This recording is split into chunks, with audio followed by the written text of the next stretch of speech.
Karen Swallow Pryor, though, has been given by God, much to the praise of Jesus Christ, a barren womb. She deserves no children for this statement. In fact, it would not be a surprise to me if this statement, that it is a sacrifice to have children, that is the reason why God closed Karen Swallow Pryor's womb. No woman who speaks of a child as sacrifice is worthy to have one. I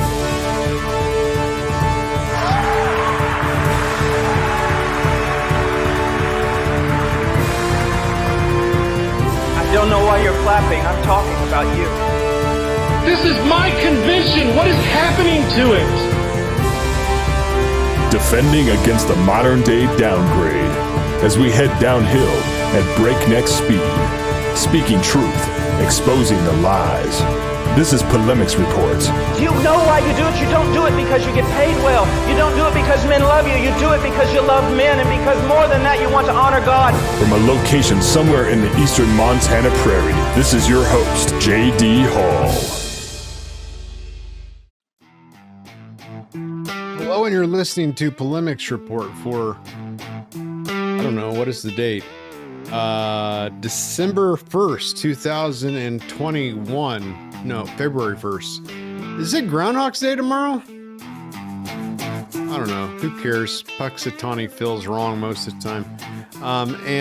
We are here doing a program that we hope will be glorifying to God, convicting the sinners, and edifying to the saints. This is a program that is very unique in all of its in all of its formatting, in all of its purpose and its agenda. Our goal is to teach you good teaching from bad teaching. And you won't find that in very many places. Some people call that discernment ministry. Some people call that polemics. The overall goal is to, help you be discerning, to know the difference between right and wrong, to learn the difference. We're told to train the powers of our discernment with constant practice that we might be skilled in the word of righteousness. And the word of righteousness, of course, is the gospel, which is of first importance, that Christ Jesus died according to the scriptures, that he was buried, and according to the scriptures, he rose again from the dead. That's what's of first importance. And so that being the case, the gospel is always at the first of this program. People complain every once in a while that the entire thing isn't free, but I think most of the world has figured out by now that nothing is. And except for the gospel, which is the only free thing, but it wasn't free to Christ, was it? It's only free to you. We have to stay financially viable, and so we have patrons who, for $5.95 a month to $49.95 a month, some $149.95 a month, get different awards or benefits or blessings from their patronage. But let's be honest, nobody's doing it for the stuff. You can get the stuff somewhere else. They're doing it because they believe in what it is that we're doing. Polemics, by the way, let me explain this real quick. This is evangelism. Right? Like, I baptized the daughter the other day of the woman that was brought to faith partially because somebody told her that Stephen Furtick was crap. Okay? So, you have somebody who's listening to Stephen Furtick who thinks that's the gospel. Somebody who's polemicy, discernment-y comes around and says, that's not the gospel. That's not what the gospel is. All right. That's evangelistic. That's evangelism. And so the word of righteousness, the gospel, is the most important part. But we, despite putting it at the front of the program, talk about other stuff behind a paywall after about half or so of the program is over with my co-host David Morrill from Denver, Colorado. And we'll talk about current events and how to look at, oftentimes it's current events, and how to look at that through a biblical worldview. And so I introduce David Morrill of Denver, Colorado. And I almost called you Denver. You've done that before. It's David, okay. Hey, David, how are you? What are we going to talk about in today's program, sir?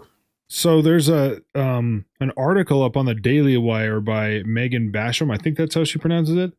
Just excoriating evangelicals like Russell Moore and Ed Stetzer and these guys that fell head over heels for Francis Collins of the NIH in pushing COVID propaganda on evangelical communities. You're talking about the guy that funded abortion funding? Yeah. Who gave abortion funding. Yeah, they love that guy. Yeah, all it took for them was to say, well, he's an evangelical, and like he's our guy. And then it turns out that, of course, Collins has emails back and forth with Fauci talking about how Fauci was going to sort of handle the secular side, and Collins was going to sort of take point on convincing evangelicals how the government narrative surrounding COVID was so awesome and how we should all just fall in line. Colin Hansen? What? Colin Hansen? No, Francis Collins. Oh, Francis Collins. Francis Collins. Yeah, we've talked about him before. He's the sort of the entry, because Francis Collins was, I think he's retired now, was a director of the National Institutes of Health. And also a self-proclaimed evangelical Francis Collins Christian. said that he would handle the Christians. Yeah, basically. And I want to go So through now we know why Megan's article a little bit. Now we know why he was a guest with Russell Moore at the ERLC. Right. Now we get it. So what we have is really collusion between the Ethics and Religious Liberty Commission and the National Institutes of Health, which are basically and it was collusion between the National Institutes of Health covering up for what they were doing that was underhanded, and pretty like a lot of major voices in Big Eva. So Francis Collins was on podcasts and things with Rick Warren, and he's talking, like I said, to Ed Stetzer, and he's talking to Russell Moore. He's making the rounds. He's making the rounds to give all these Big Eva types evangelical cover, so they can say, yeah, the state narrative about all of this is totally supported by the evangelical community, and basically push those of us that questioned it all to the periphery, as if we weren't already there.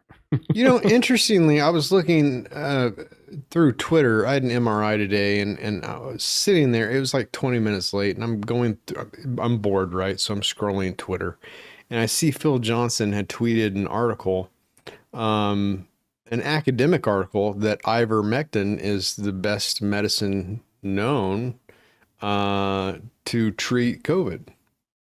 Interesting, right? By the way, just want to bring this up. I guess this will get kicked off of YouTube, no problem. But did you listen to the Joe Rogan podcast with the Dr. Peterson or whoever that was?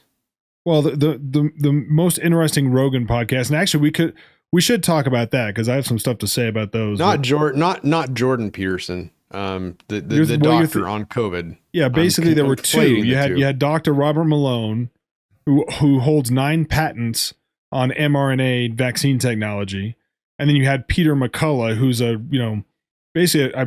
vastly published expert in virology and epidemiology and these kind of fields, and Joe Rogan had both of them on his podcast, one after the other, and that got that moron, Canadian Neil Young to get all, upset about it and threaten to pull music off Spotify that he doesn't even own. Who's Neil Young? The singer, yeah. Neil Young's he's an old, it's not my generation, 60s hippie era like, rocker. I don't care, but I listen to Rogan several times a week, so Spotify better not move him.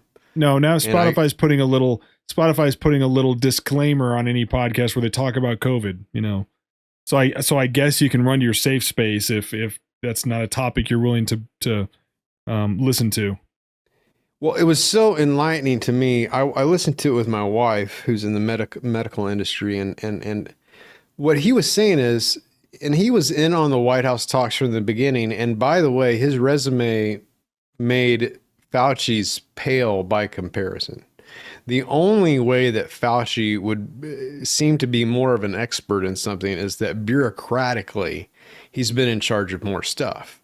But epidemiologically, epidemiologically, you would say, yeah, McCullough is. That's the word I'm looking for. McCullough is the subject matter expert in this area, not Anthony Fauci. Right. He has a daunting intellect, and said from the beginning, like, the thing that was not allowed or done is any talk of treatment of COVID. Mm-hmm. None. It was all about prevention. And prevention, of course, is all about vaccination. And vaccination is all about the money.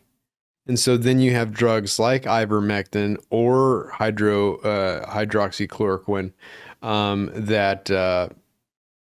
Well, he basically made the point, McCullough basically made the point that once... Aren't even considered. Once the mRNA vaccine technology had some legs, once it showed a little bit of promise, they basically abandoned everything else. So there never wound up being an official published outpatient treatment for COVID-19. So no expert, no hospital, no medical association to this day has published go home, here's how you take suffer COVID through it, or right. We'll put you on a ventilator and let you die at the hospital. Yeah. Yeah. Well, once it's so bad that you have to come to the hospital, you can come here and we'll give you remdesivir and put you on a ventilator, and you got a 50% chance, 50-50 shot at that point. That's what it became. And yeah, that will all be exposed. I'm convinced this will all be exposed. And yet there will still be some people that believe the mythical lies that they've been telling for as long as they have. I ran into people this weekend with masks on, wearing them. I ran into one woman with two, and it's like, I don't even know what, there's nothing to say to her. I don't say anything to her. I just say, do you also have two seatbelts on in your car? You know, it's the cult of personal safety. The difference is one seatbelt would work, mm-hmm. but one mask would not. Well, but you would say one seatbelt would work, but two seatbelts would be even. If you reduce the chances just a little bit, wouldn't it be worth it? That becomes the argumentation. Or you would say, hey, why don't we install racing harnesses in all cars? Because technically they're better for safety than a regular seatbelt. And what I have noticed is those of us who got COVID early barely noticed that we had it at all. And the first person I heard say that was Ammon Bundy, who's saying our hospitals are not overflooded. We have everything that we need. If you're gonna get it, no matter what, get it now. Ammon Bundy, the orchard grower. There's got to be a word for that. A better word there, and the orcharder from Idaho, and a government, provocateur from Nevada, who was saying, let's get it now, because we know that the longer it goes, the worse it's going to get. And now I notice the people in the beginning, David, 85% of the people who got it had no symptoms. They had to get tested in order to know that they had it at all.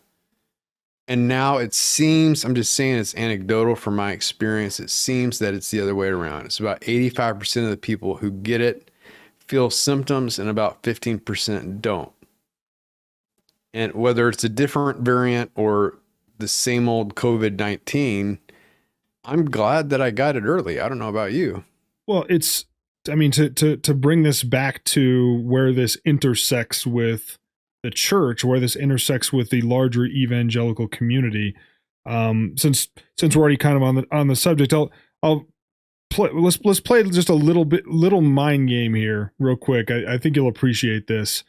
Let's just say, and by the way, I don't think either one of us would say that COVID-19 isn't real. It's a real virus. It's a real illness. Some people more susceptible than others, but it's a real thing. Well, let's just say for coronavirus, for sure, is real. Let's just say for example that I wanted to create a pandemic. I wanted to create a scare, and I'm not saying that I'm not saying that it's not real, but here's what I would do. Let's just say I want to create a pandemic for left-handedness. We're going to have a left-handedness pandemic. What I would do is I would move the goalposts for how I record the data, for how I describe what's going on. And so what I would do is I would encourage everybody, go out and get tested. Go out and get tested. You're not sick. You don't feel sick, but just for safety, just in case you would spread it, go out and get tested. And everybody goes and gets tested for left-handedness.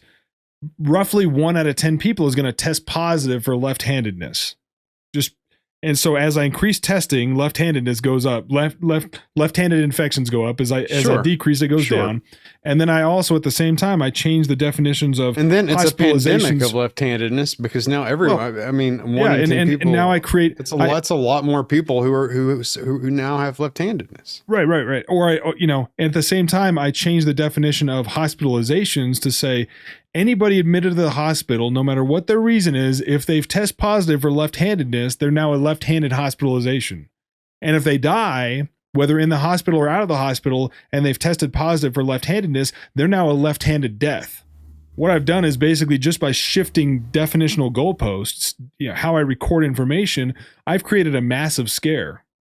Which is what has happened. But the real scandal for us as evangelicals is, the point is, we let this snake into the evangelical camp through guys like Russell Moore, the intelligentsia, brought him in, said he's legit, he's a Christian, and we should honor and respect him. In the meantime, he'd never he's do us paying wrong. for what did he do that was so? What was he funding that was so atrocious? Was the human mice experiment?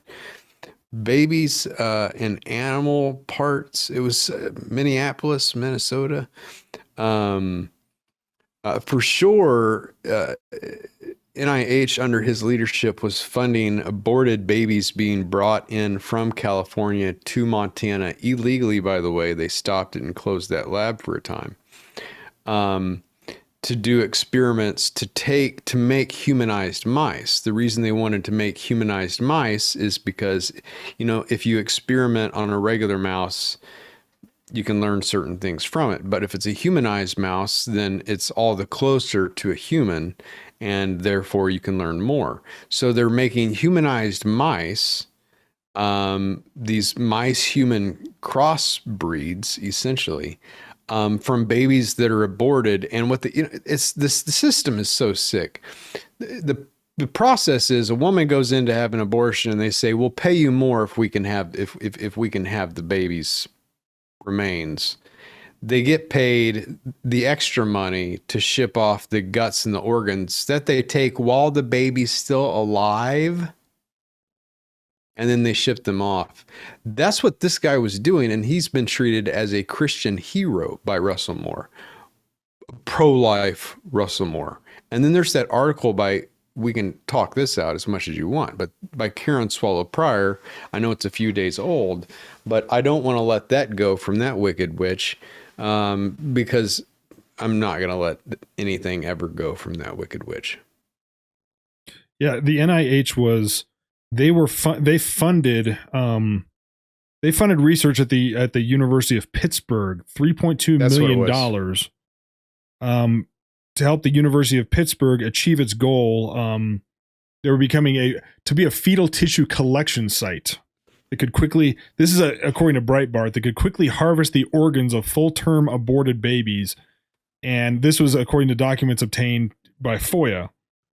So this is Judicial Watch and the Center for Medical Progress got this information and basically found out that Francis Collins, this supposed evangelical Christian that was giving Russell Moore and Rick Warren and Ed Stetzer and all these guys cover for bringing in the government narrative into the church, Francis Collins was funded. Which is what it is. It's bringing in. Let's be clear. So what's happening?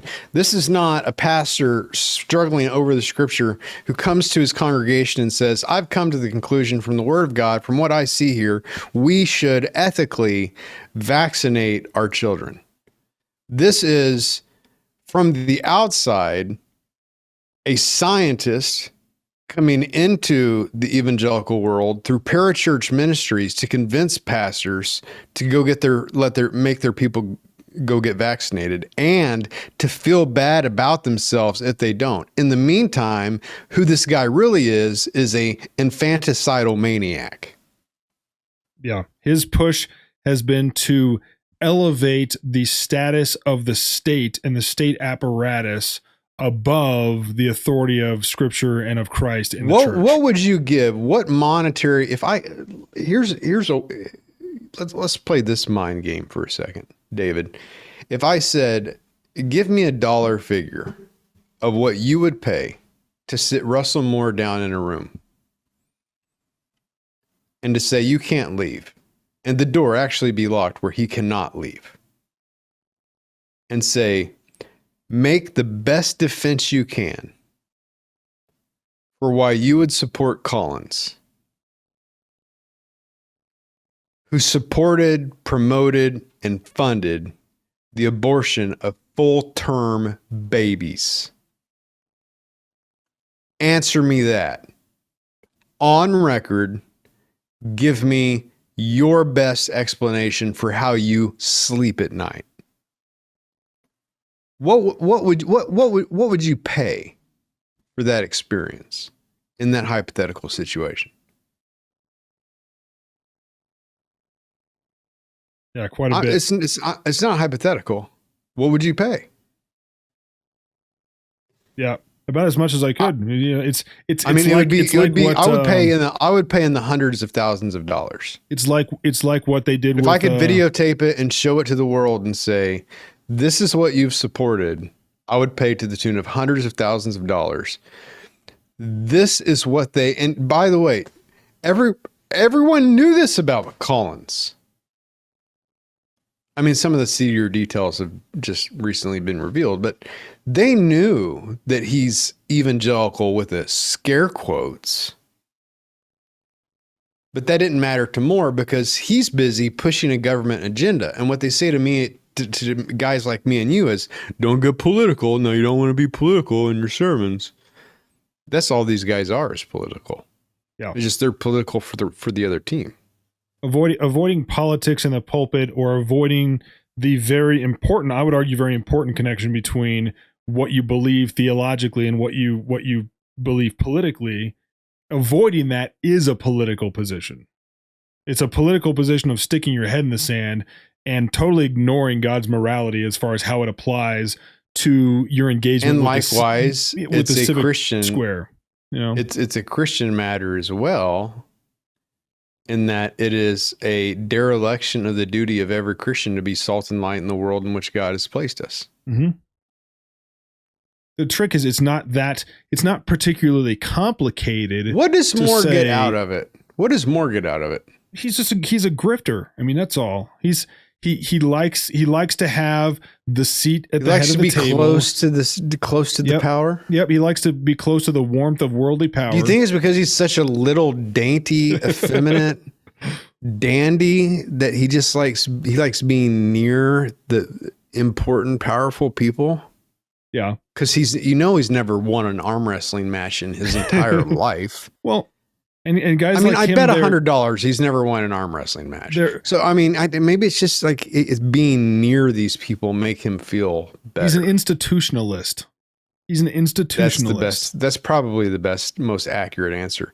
He's an institutionalist who climbs from institution to institution. Right. He has no particular ability to create or to succeed or to excel on his own. He needs the institution. Which is why when the conservatives and the SBC smoked him out, he didn't go do his own thing. He went and he glommed onto some other institution. He's like, "Where's Christianity today?" Let's do a bit of a, before we get to the Karen Swallow Pryor piece, which I do want to cover. Let's do a bit of a post-mortem on his departure, which we've talked about before. I mean, he threw the SBC under the bus. We predicted that. He said that we were misogynists and racists and sided with Beth Moore, and we all predicted that. I predicted that. You predicted that. But looking back at it now, what were those predictions that impressive? Or does it, looking back now, does it seem that they were inevitable? Of course he was going to. Yeah. That's what they do. As soon as a newer, better job lined up. Well, and but what surprises me is he didn't really. I mean, I said within 6 months he'll come out and say, I've changed my mind on a lot of this stuff. I've changed my position. It didn't take 6 months. That's the amazing thing, is that he pretty well, when he left the SBC, is it fair to say, I think it is, he pretty well came out of the closet as a full boat, Jim Wallace style, as liberal as you can get, and still dare call yourself a Christian. Of course, we know he's not one, but still dare call yourself a Christian. That's who he's become. Yeah, I mean, he didn't leap straight over to the evangelical Lutherans or something like that, but he's basically as far left as you can be, church, and still fool some conservative evangelicals. Is Ray Ortlund better than the ELCA? Yeah, well, technically, if I was going to put him on a spectrum, yes. But Russell Moore, he rolled a grenade under the tent of the SBC when he left. I guess some synagogues of Satan are better than others. Yeah. Now, if you're going to step back and analyze it on pure theology, but here's the thing. I mean, and we've talked about this before. It's more dangerous to be. If he means it. It is more dangerous to be at Ray Ortlund's church. I think he's going to wind up. I think Ray Ortlund's going to wind up in the same hell as the lady pastrixes of the. Well, like I was saying, it's more dangerous to be closer to the truth, or at least speak like you're closer to the truth, than to be so far off that it's very obvious. Ray Ortlund and his ministry are more dangerous to the gospel than some lesbian at an ELCA church. In my view, we know regular people can see them a mile away as being false, but it's people like Ortlund or even like Karen Swallow Pryor here, like they still have this veil, right? I've stepped out of polemics, except for this podcast, basically, to handle this lawsuit with the transsexuals. By the way, you can support that by sending your funds to Fellowship Baptist Church Liberty Defense Fund. Check us out online, fbcsydney.org. F is in Fellowship Baptist Church, FBC Sydney, and that's spelled like Nebraska, not Australia. SIDNEY, fbcsydney.org, and click Religious Liberty Fund. You can even give from your phone. So, I've stepped out of the polemics world to handle an army of angry trannies and which, by the way, the judge said was offensive and ignorant term of transphobes. But I'm tired of keeping up with all of the different trans movements that I'm supposed to keep up with. Let me explain that for a moment. Let me go on a rant. Remind me where I was so I can come back when I'm done, David. Trans ageists, trans racialists, trans ableists, transgenderists, transsexualists. What did I miss? Trans species? I don't know. Trans species. I'm tired of keeping up with the trans, so I use the term tranny. I'm sorry you think that's ignorant, but I think it's all retarded. You think it's ignorant, I think it's retarded. All right? So that's my point of view. Welcome to the First Amendment. I wish that Montana had one. First Amendment. It's only shared. That would be nice. Your view on this is only shared by about 75, 80% of the country. They're just too afraid to say it. They're just too cowardly to say it sometimes. True. Yeah, they're too afraid to say it. I said they need to go out and vote correctly. But where was I at when I diverged? Well, we were going to get the Karen Swallow Pryor article for sure. Well, you may find this interesting because I told you before that the state representative where I live is transgender, self-described, of course. It's a dude named Brian that now goes by Brianna since 2012, who is now sponsoring a bill in the Colorado legislature to require restaurants to ask the customer if they want single-use silverware and condiments, otherwise don't give it to them. It's like the get rid of stuff kind of bill. It's totally a waste of time, right? So this tranny puts out a picture of his drawer at home with all like the sporks and the little ketchup packets and the whole 9 yards are there to say, we have to stop, this is wasteful. Ironically, of course, showing a drawer where he wasn't wasteful and actually saved the stuff like a responsible person. But I tweeted back, I said, you can't even tell the difference between the forks and the spoons in this drawer. Why are we listening to you? So I'm gonna probably find myself in trouble too. Who knows? But I can't. It's the truth. Why are we going to sit here and let pagans mock God's truth? I just don't. For the life of me, I don't understand why more Christians aren't being vocal about this. It's a big deal. You can trace the destruction of every major culture, world, societal culture to when they start to mess around with gender. When they start to mess around with the fundamentals of how we were created. The destruction of the nuclear family is the end of the culture. It's as simple as that.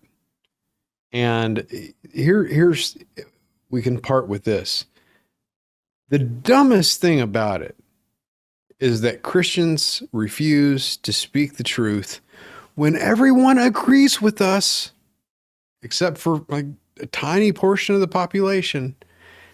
In the name of niceness, we let our culture, our children, our grandchildren be destroyed. Now, if you let your house burn down with your child in it, and you said, I did it to be nice, we'd say, you're the most evil person on earth.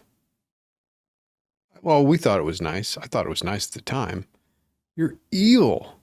How dare you? And we're letting our culture being burned down around us as the trannies are going on a furry parade, down the street in Helena.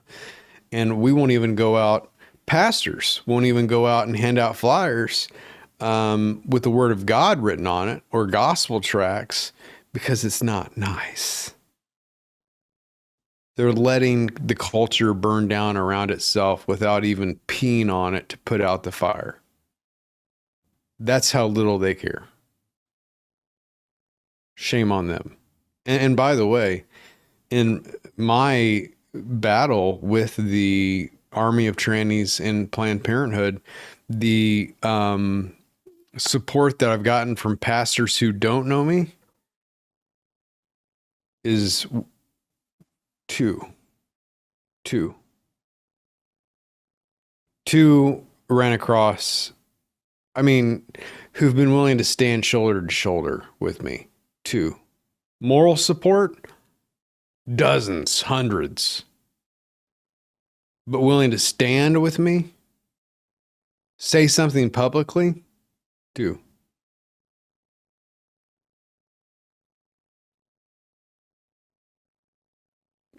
It's a lonely life sometimes.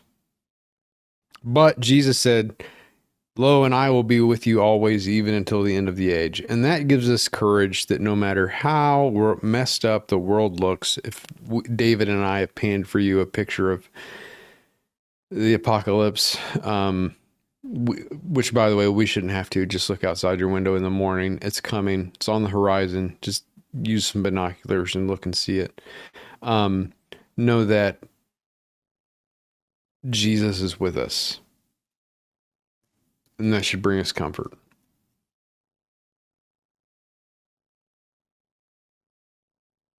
Yep. It's what was I saying during the Bible study? This life is a vapor. As Scripture teaches that, it's a blink of an eye. It's going to be gone. Which honestly, it's part of the reason I don't understand why Christians don't have more courage in the face of this. What can they take from you? What can they take from you? Nothing. Can you see that? Can you take see anything that from you on screen right now? Can you see that? If that's right there. What? Do you see the vapor? Yeah, I saw it a little bit. Like if I hold it up, I suppose. No, what I want you to do with that is I want you, can you inhale that and then put on an N95 mask and breathe out so we can see what happens? I don't know. I said I can't. But no, it is like a vapor where, this is right in front of the camera and it really can't even be seen. It's just to help my throat, but it's gone. As soon as you see it, it's gone. And that's what life is. The question is, how will you spend it? being a coward or girding your loins up like a man and defending your culture, your family, and what you know to be right. Thank you for listening to Polemics Report, everybody. Give to that fund. Don't play the music yet. We want to handle Karen Swallow Pryor first. So hold on. Let's stop. Let's handle Karen Swallow Pryor first, and we'll hit the music. I thought maybe we were going to do that in the patron section. I know. It sounded like I was closing out, but mark the timestamp of that. Thank you for listening to Polemics Report, everybody. I hope that it blesses you. David, let's talk about the Karen Swallow Pryor article. I saw that she was speaking at an event with Julie Royce, and she was called a women's victims advocate, which was new to me. Yeah, I don't know what she's been victimized by a bus. I'd give the bus a tip, but I don't know how she's been victimized. But apparently, the Church 2 movement, she put Paige Patterson's head on a plate, so apparently she gets to speak at events as a champion of women. I think it's as real as her ever being an anti-abortion advocate or a pro-life advocate. I can't find any evidence that it ever happened. Yeah. Other than she formed a chapter of Feminists for Life, which we know is a way that the Comintern's came in. And well, I don't want to take too much of a detour here, Christian but circles, it's true that, I mean, Paige Patterson was a really anti-Calvinist, is a really anti-Calvinist kind of guy, right? Sure. Got that right? Yeah, definitely correct. So it's like, it winds up, it's hard for me to shed too many tears over it. No, and Paige Patterson responded to me one time on Twitter and said something was none of my business when I asked him about why haven't you critiqued or why haven't you criticized Jürgen Cantor? Yeah. And so our only interaction has been negative, except I wrote one positive piece when they put his head on a platter, and he wrote me and said, thank you for defending him. He wrote a kind email. This is not a man that I've gotten along with over the course of my ministry because he has hated Calvinism so much, but he's an actual Christian, unlike Karen Swallow Pryor, who is a witch. I don't mean like she's witchy. I mean, she's like an actual Wiccan. Well, because you had a list of folks that were like, you warned about her, then she talked to them, and then all of a sudden they were like, oh, she's fine. It was a hex. It took 2 seconds. She was putting a spell on them. Right. Like Greg Locke's church is having a book burning. I met him the other day. Did we talk about that? Oh yeah. Okay. A book burning service coming up where they're going to burn Harry Potter books and stuff. Whatever. Throw your red Magic meat. the Gathering cards and throw your red meat. I don't care. We don't allow that stuff in my home either, by the way. Yeah. It's one other thing I agree with him on, except the difference is I don't call the press, I guess. And I don't make other people burn their Harry Potter books, I guess would be another difference. But the difference is witches are real. Wizards are real. The Bible speaks of them, I think, 11 times. So because of that, we treat them differently than we treat vampires and zombies. Okay. So there's a slight difference, but I forgot where I was going. He's having the book burning service. She's a witch. I don't know. Well, this article, she floats like a duck. I forget. Okay, she's been opinionating at Religion News Service for a little while now. Oh yeah, she would know. I know what we were saying. She would put the hex on people. Yeah, right. She would call people, and I knew them. Like a dozen of them, half a dozen is fair. I think a fair, accurate number. And that's all it took was a few words that she would say, and then they immediately changed everything that they thought about everything. And it was, I think she was casting spells. She's smart enough to know how to couch some of these Marxist and collectivist ideas that she has in veiled Christianity, but more skillfully than a lot of other people do it. And I think that's what makes her so difficult to I don't see it. identify. I see a hideously ugly woman, uglier on the outside than she is on the inside, which is incredibly difficult to do, who can't write well. She has to recant so much of what she writes, and apologize for it. She writes with unclarity, with a lack of clarity, without whimsy. I know a good writer when I see one. That's purposeful, though. She's not one. She is not one. She's not a good writer. I would say her attempts at whimsy fail terribly. And so I'm left to believe that those who follow her are under a curse. They're not under like the sway of her personality. And I've given this example before. When you look at Paula White, she's a beautiful, a stunningly beautiful woman with a sparkling personality. And I'm sure you'd love to, sit down and talk to her for a while and pick her brain and find out what she knows. And, plus if you were carnal, you would have, temptations. Karen Swallow Pryor, on the other hand, her personality matches her bone dog ugliness. So I don't know why people she has an appeal love in her the way that they do. Well, because she has a certain appeal in sectors of evangelicalism that are desperate to be accepted by academia and the gilded is she the class. Designated is she the DFF of evangelicalism? Have you heard that term before, David? Yeah, no, but I don't think it's that. Because you got to keep in mind that most Are you going to make people me explain to everyone what that means? No, they can figure that out. Look it up. We don't need to waste time. Okay, I'm going to explain it. It's not wasting time. This is a firm point. So the DFF means designated fat friend. So if you notice, high school girls will have a designated fat friend. So when they go like to the movies, to the parties, to the prom, they will have a friend who is not very attractive. And she may not be fat, but she may just be ugly. And they have her around because they are prettier when they stand next to them. So I have to wonder. No, well, perhaps is it possible? Is it possible that she's the DFF of evangelicalism? That's all I'm saying. Does Julie Royce?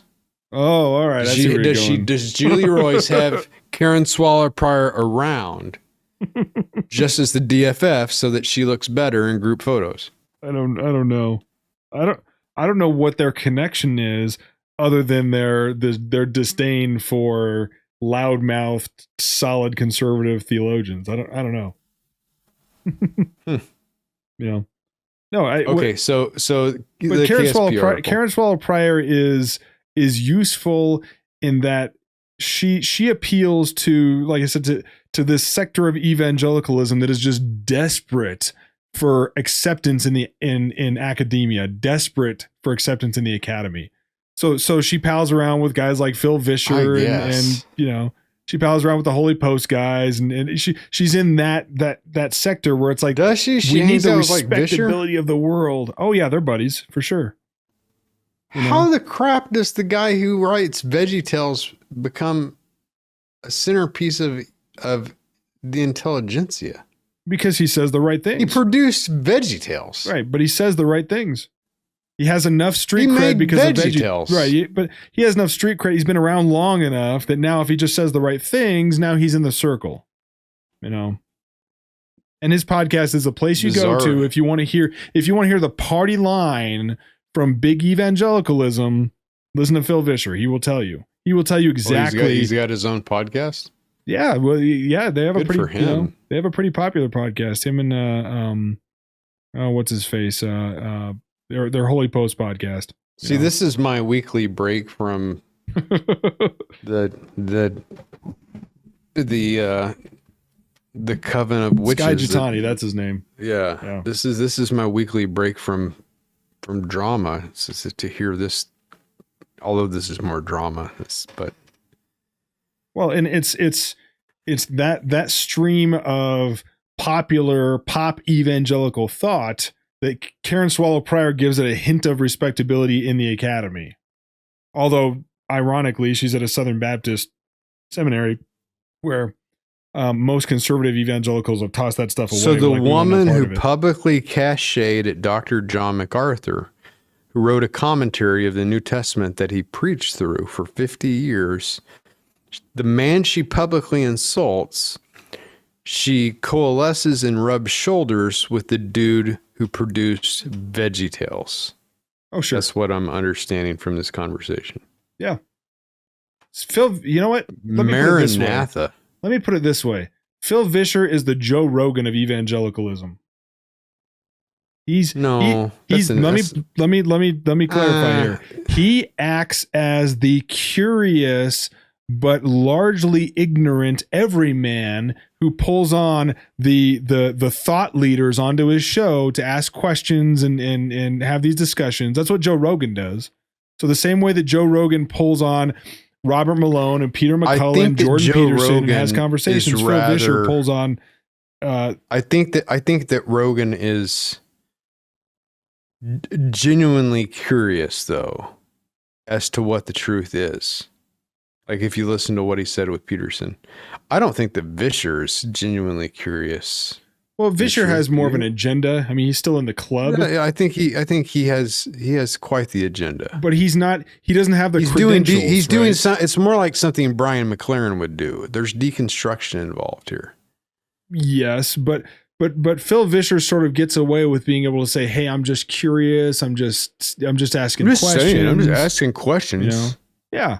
Jesus really died on the cross? I'm just asking. Is it that necessary to think Jesus died on the cross? Yeah. I didn't say that it's okay to believe that. We wouldn't accept that. We wouldn't accept that from Al Mohler. We wouldn't accept that from Mark Dever or somebody with more solid credentials, but we'll accept it from Phil Vischer. He acts as the everyman. That's his role. So take that for what it's worth. Okay, Karen Swallow Pryor tells us that it is necessary to wear masks in order to be pro-life. Mm-hmm. From a woman who claims to have been arrested for her pro-life marches or stances or whatever. Basically, she hung out with some hairy-pitted feminists back in the 70s and started a group called Feminists for Life. And she tells the story of being arrested 6 or 7 times or whatever the number is. And we can't find it in her record. We've hired a PI. We can't find that she's ever spent a night behind bars, that she has ever been booked whatsoever. We do know that she said, because we quoted it at the time, I mean, I remember the scandal, it wasn't that long ago, that it was wrong to call the volunteers that bring people to the abortion clinics death squirts, that it was wrong to call them abortion ghouls, that abortion was not murder, and that calling abortion murder is unchristlike, which she later had to clarify by saying, well, it's not legally a murder. Well, none of us are quoting Black's Law Dictionary, you dumb broad. We're saying that it's murder in God's sight, obviously. We know it's not murder according to whatever state you happen to reside. Obviously. The real truth is you don't think it's murder. Yeah, this is, I mean, and this article was a couple days ago. So she's been pushing this for years now. A pro-abortion woman, and that's what she is because she's a Democrat, which makes her by default pro-abortion. Is she a Democrat? Of course she is. Do you think she voted for Biden? Yeah, I think she probably did, but I haven't seen that. Or Trump. I haven't seen that anymore. Yeah, I think she would say, I voted for neither. I wrote someone in. Who? She did Stacey say that, Abrams? actually. Now that you mentioned that, she did say that. Stacey Abrams? Yeah, bullcrap. No, she didn't. She filled in the circle for Biden. And by the way, not voting for Trump when you live in Virginia is voting for Biden. Let's just be real and call it as we see it. So anyways, let's get to the article. Well, so her latest article here, this was published a couple days ago at Religion News Service, is the same. This is the same argument she's been making for a year, if not longer, this comparison, and her underlying idea here, despite the data what changing, is to redefine. It redefines pro-life. Yeah, redefines pro-life from being anti-abortion, anti-killing children in the womb, to being generally supportive of everybody's life in all sorts of circumstances, up to and including government intervention on that behalf and material provision by way of the government if and when necessary. It's a redefinition of pro-life to secretly introduce collectivist and redistributive political and governmental policies. That's what it is. Right. So take the term pro-life and then make it mean whatever you want it to mean. And then when you talk to grandma who is deciding how much money how much an endowment to leave the Southern Baptist Convention or the ERLC, you say, look how pro-life I am. But Karen Swallow Pryor also said, we covered it. You could find the article if you wanted to, really easy at Pulpit and Pen, that animal welfare was a pro-life issue. Mm-hmm. Animal welfare, a pro-life issue. Okay, so I'm assuming that she doesn't wear fur. So now wearing a mask is a pro-life issue. Give us a quotation to work off of, and let's dismantle. Well, here's how she describes it at the beginning, and this is really, this is a pretty good description of her sort of backwards redefinition of these things. She says, it is not asking too much. In fact, it's really the bare minimum for those of us who believe we are justified in asking a woman to sacrifice much to preserve a life growing inside her body, to inconvenience our own bodies by wearing a piece of cloth. Like, what? This is so, it's mind-numbingly stupid in its category errors. Okay, how about this? It is morally unjust in murder, in fact, for that woman to take the life of her child. All right. And it is on the same tablet a lie for me to wear a mask when I don't believe, neither does anyone, frankly, no one really, Fauci doesn't believe it, that the mask mitigates in any way the flu, or COVID. Well, notice how both of these things become an imposition on us. So we are those of us that would say, hey, it's our choice what medical mitigations, what medical interventions that we want to use. She's categorizing us as being the ones imposing on the woman. Right. It's like, how about we're this? not imposing on the woman to say, don't murder your kid. The woman is killing another human being. I'm choosing myself not to wear a mask. Right. So who's imposing on the woman? It's not us. It's the law of God that's imposing on this woman. The law of God says, don't murder your kid. So when we ask a woman to sacrifice much to preserve a life, that's not us asking. That's us reiterating the law of God to this woman. Stop. Do not murder your kid. It's insane how stupid this is. Honestly. I'm gonna call BS on this real quick. And that's probably the scatological language that Phil Johnson was complaining about. But I'm gonna call BS on this. We are not asking a woman to sacrifice in order to have her child. Right. BS. Yep. How many kids do you have, David? 2. Were the pregnancies not joyful? Yeah. Yeah, absolutely. My wife was very happy being pregnant. I have 5. Well, I have 5. We actually miss it. My wife is thin enough. I mean, she's a skinny girl, that we would see the baby move its foot across her belly under the t-shirt from across the room. To hell with the idea I'm asking you to sacrifice to save the life of your own child. That is a dumb, incoherent, and worldly way to phrase the conversation, to frame the conversation, rather. We're asking you to sacrifice. Please have your child.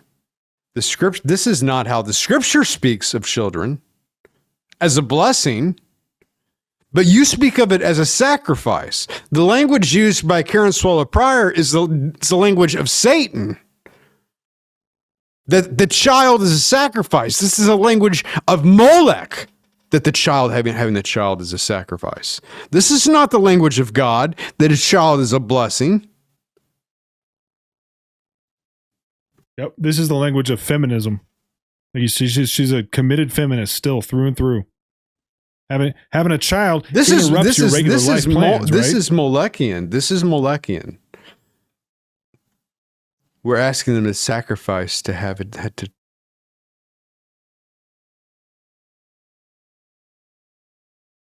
go through pregnancy. Yeah, I know all means of childbearing because I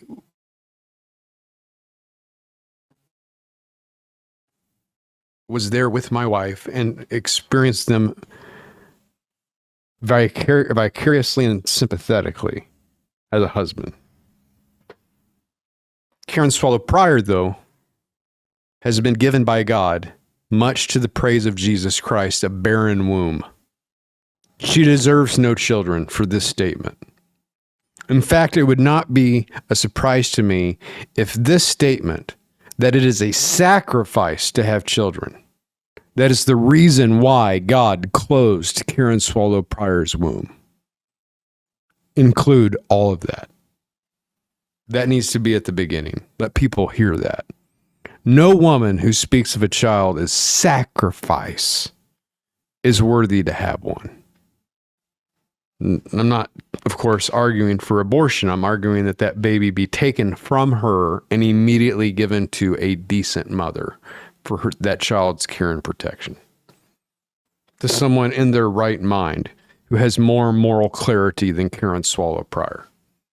Thank you for listening to Polemics Report. We could have got into the article further, but we pointed you to its direction. You can discern it for yourself. Thank you for listening. If you are not a freeloader and are getting this for free on Spotify or an RSS feed of the Bible Thumping Wingnut or whatever, we're going to keep talking about other subjects. But until then, till I talk to you next time, God bless and semper reformanda.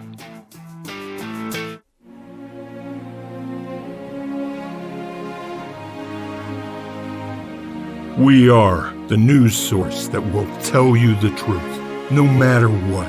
We are the ones who haunt the dreams of big tech gatekeepers who throttle free speech. We are the ones who have survived boycotts, blacklists, embargoes, and truth blockades. We are the ones who are still protesting. We are Protestia. Check us out online at protestia.com.